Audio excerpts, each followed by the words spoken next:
question. When was the exact moment na nasabi nyo, "I finally made it"? Why? Paano yun yung we finally made it? Finally made it. Last minute. Ako talaga nung ginagamit na yung song namin sa mga sa mga products sa sa isang app na ginagamit sa iba't ibang parte ng katawan. Commercial, diba?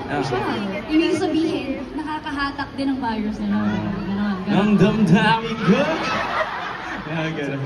Kaya dito sa Carelines, nanghahatak din tayo. Yes. Nanghahatak din tayo. Next.